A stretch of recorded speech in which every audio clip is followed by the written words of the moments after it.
Hi friends, எல்லோரும் எப்படி இருக்கீங்க? பார்த்திங்கன்னா இன்றைக்கி வந்து நம்ம ஒரு சமையல் வீடியோ பார்க்க போகிறோம். நேற்றே சொல்லியிருப்போம், சுக்குட்டிக்காய் வந்து இங்கே கொஞ்சம் இருந்துச்சு, அத்தை கொஞ்சம் பறித்து வச்சுருந்தாங்க. அதை தான் வந்து இன்றைக்கி குழம்பு வைக்க போகிறோம். எல்லா நாளுமே வந்து மிக்சியில் அரைச்சி தான் குழம்பு வச்சுட்டு இருந்தேன். இன்றைக்கி வந்து பார்த்திங்கன்னா மிளகு வறுத்து ஆட்டாங்கல்லாட்டி குழம்பு வைக்க போகிறேன். இன்றைக்கி வந்து டேஸ்ட் வேறு லெவலில் வரப்போகுது. சரி, அந்த குழம்பு எப்படி வைக்கிறது, அதுக்கு என்னென்ன பொருட்கள் தேவையானதுன்னு வாங்க பார்த்தலாம். இங்கே பாருங்கள் ஃப்ரெண்ட்ஸ், சுக்குட்டிக்காய் வந்து ஒரு கைப்பிடி அளவே இருக்கும். அப்புறம் பார்த்திங்க அப்படின்னா சின்ன வெங்காயம் நான் வந்து இந்த அளவுக்கு எடுத்திருக்கேன். ஒரு கொத்து கருவேப்பிலை. அப்புறம் பார்த்திங்கன்னா 5 வரமிளகாய் எடுத்திருக்கேன். எனக்கு காரத்துக்கு தேவையான அளவு எடுத்திருக்கேன். நீங்களும் உங்களுக்கு தகுந்த மாதிரி போட்டுக்கோங்க. அப்புறம் ஒரு 5 பல் பூண்டு சேர்த்துருக்கேன். அப்புறம் 1 ஸ்பூன் ஜீரகம், 1/2 ஸ்பூன் குருமிளகு, இங்கே பாருங்கள் 2 ஸ்பூன் கொத்தமல்லி. அடுத்து பார்த்திங்கன்னா 5 தக்காளி, மீடியம் சைஸ் தக்காளி வந்து கழுவி எடுத்து வச்சுருக்கேன். இப்போ இதெல்லாம் நம்ம வந்து ஒரு வடை சட்டியில் கொஞ்சமாக எண்ணெய் விட்டு வறுத்துக்கலாங்க. ரொம்ப எண்ணெய் விட வேண்டியதில்லை, இருந்தாலும் கொஞ்சமாக விட்டோம்னா போதுங்க. எண்ணெய் கொஞ்சம் சூடாகட்டுங்க. எண்ணெய் சூடாயிடுச்சுங்க. இப்போ நம்ம சின்ன வெங்காயம் சேர்த்துக்கலாம். இது கூடவே வந்து நம்ம பூண்டு தொளிச்சு வச்ச பூண்டையும் சேர்த்துக்கலாங்க. இது ஒரு பேக்கெட்.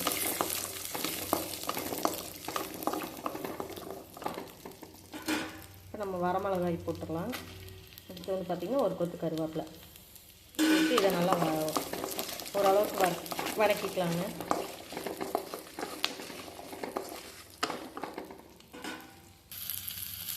வெங்காயம் ஓரளவுக்கு வணங்கிடுச்சு. இப்போ வந்து நம்ம கொத்தமல்லி சேர்த்துக்கலாங்க. இது கூடவே ஜீரகம், குருமிளகு அப்படியே நல்லா வதக்கிக்கலாங்க. சிம்லேயே வச்சுக்கோங்க. ஹை ஃப்ளேமில் வச்சிங்கன்னா கொத்தமல்லி ஜீரகமெல்லாம் கருகிரும். கருகிடுச்சுன்னா குழம்பு டேஸ்ட்டே மாறிடுங்க. சிம்லேயே வச்சு வறுத்துக்கலாங்க. இப்போ நம்ம போட்டதெல்லாம் ஓரளவுக்கு வணங்கிடுச்சுங்க. இப்போ நம்ம தக்காளி சேர்த்துக்கலாம். தக்காளி சேர்த்துட்டு கொஞ்சமாக உப்பு சேர்த்துக்கலாம். இப்போதைக்கு தக்காளி வணங்குறதுங்க. இந்த அளவு கல் உப்பு சேர்த்துக்கிறேன். தக்காளி வந்து ரொம்ப வணங்கணும்னு இல்லைங்க, மேல் தோல் வந்து கலந்து வர அளவுக்கு வணங்கினா போதும்.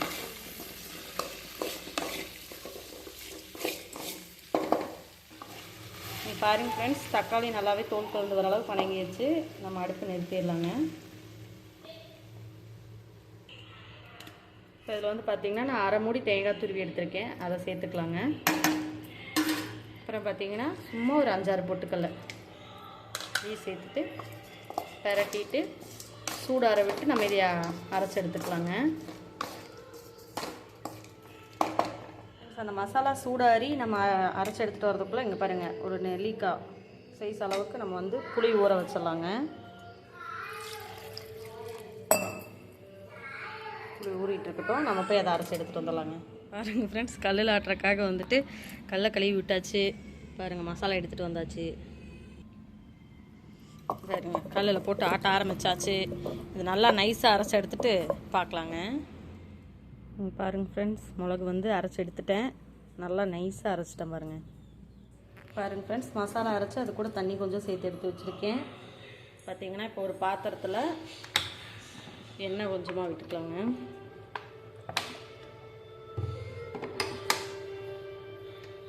எண்ணெய் சூடாகட்டுங்க. எண்ணெய் சூடாயிடுச்சுங்க. இந்த அளவுக்கு கடுகு போட்டுக்கலாங்க.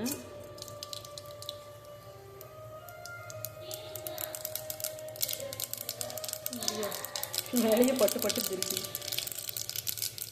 கடுகு பொரிஞ்சோடனே ஒரு கொத்து கருவேப்பிலைங்க. அது பொரிஞ்சோடனேயுமே நம்ம சுக்குட்டிக்காய் சேர்த்துக்கலாங்க. எண்ணெயில் இதுவும் நல்லா பட்டுன்னு வெடிக்குங்க.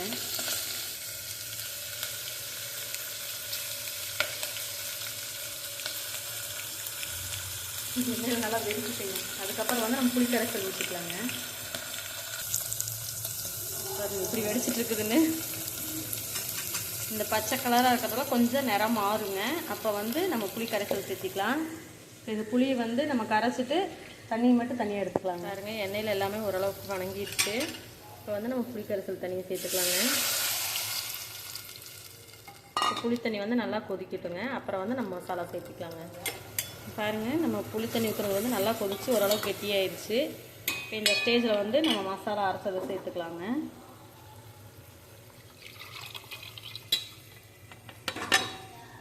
ஒரு கை பண்ண முடியல. பாருங்கள் ஃப்ரெண்ட்ஸ், மசாலா ஊற்றி எனக்கு தேவையான அளவு நான் தண்ணி ஊற்றிக்கிட்டேன். இப்போ இந்த குழம்பு வந்து நல்லா கொதிக்கட்டுங்க. பாருங்கள், குழம்பு நல்லா கொதிச்சிட்ருக்குது. இப்போ வந்து நம்ம மசாலா வறுக்கும்போது மட்டும்தான் கொஞ்சமாக உப்பு சேர்த்தோம். இப்போ குழம்புக்கு தேவையான உப்பு சேர்த்துக்கலாம். நான் பார்த்தேன் உப்பு கம்மியாக தான் இருந்துச்சுங்க, அதனால் கொஞ்சமாக உப்பு சேர்த்துக்கிறேன். அவ்வளோதாங்க. இப்போ உப்பு போட்டுட்டு மறுபடியும் டேஸ்ட் பண்ணியாச்சு. செமையாக இருக்குங்க குழம்பு. இதே மாதிரி மெத்தடில் நீங்களும் செஞ்சு பாருங்கள். ஓகே ஃப்ரெண்ட்ஸ், நம்ம வீட்டில் சூப்பரான மணத்தக்காளி காய் குழம்பு ரெடி ஆயிடுச்சு. ஒரு சிலர் இது மணத்தக்காளின்னு சொல்லுவாங்க, அப்புறம் ஒரு சிலர் சுக்குட்டி காயின்னு சொல்லுவாங்க. பாருங்கள், செம்மையாக செஞ்சாச்சு. எப்படி இதில் வந்து பார்த்திங்கன்னா ரொம்ப சத்து நிறைஞ்சிருக்குதுங்க.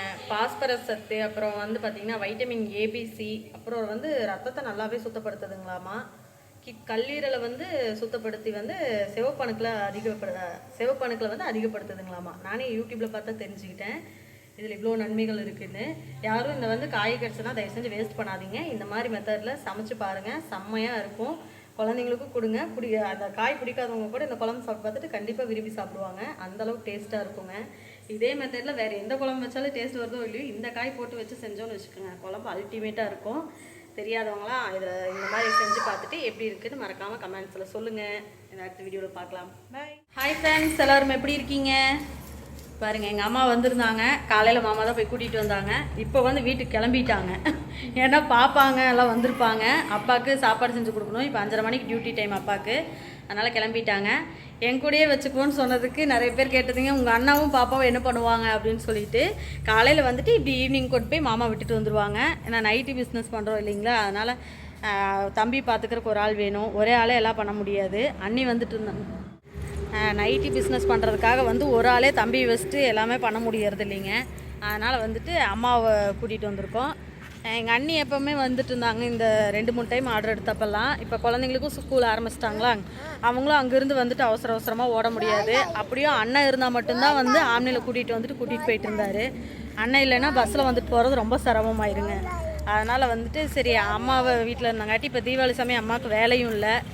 சரி வயசாகிட்டு வருது, அம்மாவுக்கும் கொஞ்சம் ரெஸ்ட்டு வேணும் இல்லைங்களா, அதனால் சரி அம்மா தம்பி பார்த்துக்கிட்டாங்கன்னா நம்ம இந்த வேலையெல்லாம் செஞ்சுக்கலாம் அப்படின்னு சொல்லிட்டு கூட்டிகிட்டு வந்துட்டோம். டெய்லி காலையில் மாமா கூட்டிகிட்டு வந்துட்டு சாயந்தரம் கொண்டு போய் விட்டுருவாங்க.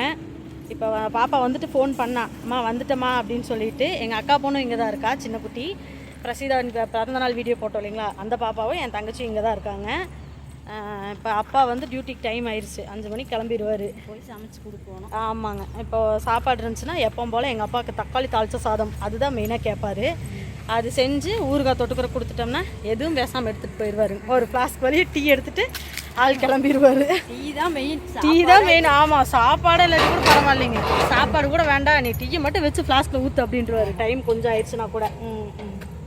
சரிங்க, நீ கிளம்பிடுவாங்க. நாதிக்குட்டி தான் வேற அம்மா போகும்போது அழுவான் பாருங்க, அம்மச்சி அம்மச்சி அப்படின்ட்டே இருப்பான். நடந்து வர தூரத்துலயே இருந்தா கூட போயிட்டு அழுது அண்ணா கொண்டு வந்து விட்டுறலாம். ஆமா, அதான் சொன்னோன்னே அம்மாச்சி அம்மாச்சி அப்படின்ட்டு கதவை திறந்து மாமா வருவாங்க. பாருங்க வந்தாச்சு, மாமா வந்தாச்சு வண்டியில கூட்டிட்டு போறதுக்கு. விட்டுட்டு வாங்க. கொரியர் கவர் இருக்குது வாங்கிட்டு, அப்புறம் வெயிட் லாஸ் இந்த கிராம் கணக்குல வெயிட் போடுவாங்கல்லங்க, அந்த மிஷின் வாங்கிட்டு வர. அது ஒரு வியாபாரத்துக்காண்டி. நீங்க ஏறிடாது அதுல எல்லாம் ஏற மாட்டேன், நான் அந்த அளவுக்கு சென்ஸ் இல்லாதவளா.